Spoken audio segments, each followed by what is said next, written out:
दिगंबर साधु नग्न क्यों रहते हैं? दिगंबर साधु पूर्ण परिग्रह से रहित हुआ करते हैं।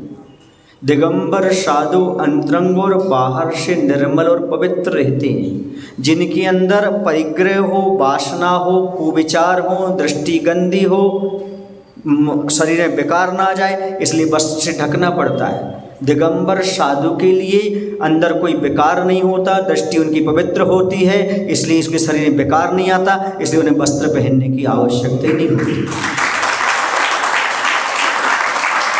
वस्त्र तो विकार को ढकने का साधन है। आप विकार को ढकने के लिए वस्त्र पहन रहे हो और वस्त्र पहनकर दूसरा पाप ये कर के अहंकार कर रहे हो।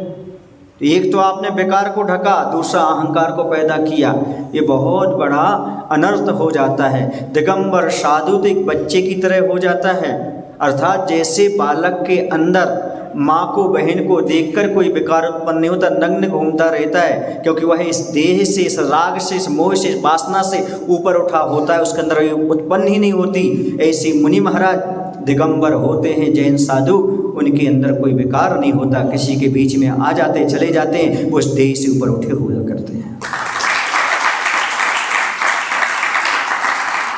नग्नता ही प्रकृति का सबसे बड़ा सौंदर्य है, क्योंकि जब आपने जन्म लिया था तब आप नग्न ही आए थे, और जब जलाया जाएगा तब भी कफन ही डाला जाएगा, कफन को निकाल के जलाया जाएगा।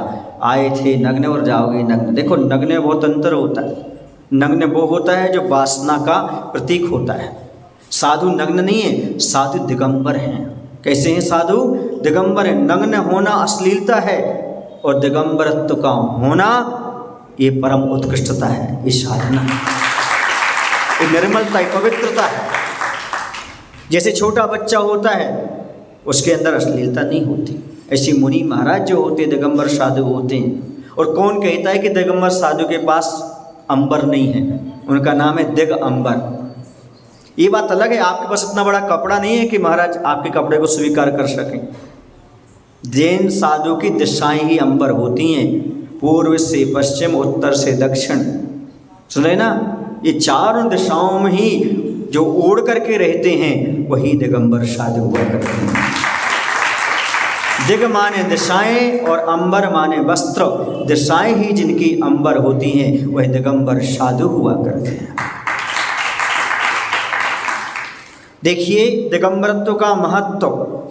आप दिगंबरत्व को पसंद नहीं करते हैं, उन लोगों से कहना चाहता हूँ, सूर्य दिगंबर है, इसलिए उसकी लोग पूजा करते हैं, उससे सबको प्रकाश मिलता है। चांद दिगंबर है, इसलिए चांद से सबको रोशनी मिलती है। सारे खेत दिगंबर हैं, इसलिए उनसे फसल उगती है, तुम्हारा पेट का पालन होता है, वरना जीवित ही नहीं रह सकते आप।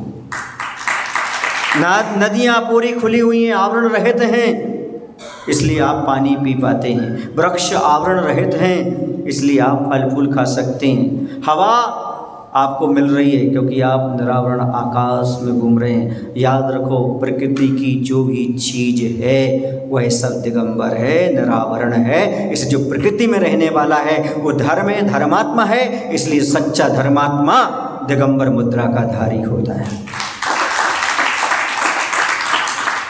दूसरे जीव की हिंसा ना हो जाए इसलिए वस्त्र भी नहीं पहनता, क्योंकि वस्त्र पहनेंगे तो फिर उसको धोने के रख रखाव में बहुत से जीवों की हिंसा हो सकती है।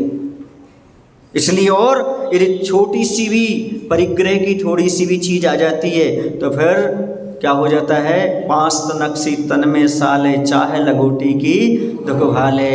एक छोटी सी लंगोटी से भी बहुत बड़ी चीज हो जाती है। फिर लंगोटी रखो, उसको धोने वाली रखो, फिर यदि चूहा काट जाए तो फिर बिल्ली रखो, फिर बिल्ली को पोसने के लिए गाय रखो, उसको दूध पिलाने के लिए फिर गाय रखो, तो फिर गाय को रखने के लिए एक पालनहारी रखो, फिर तो घर गृहस्थी आ गई सारी की सारी।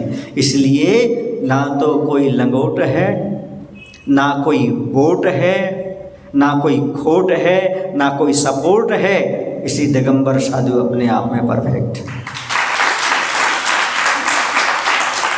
ये दिगंबरत्व के महत्व को समझो, ये उत्कृष्ट है, देह से उठी हुई परिणति है, ये वासना से ऊपर उठी हुई परिणति है, जिसके पाने के लिए देवता भी तरसते हैं और मनुष्य पर्याय को धारण करना चाहते हैं।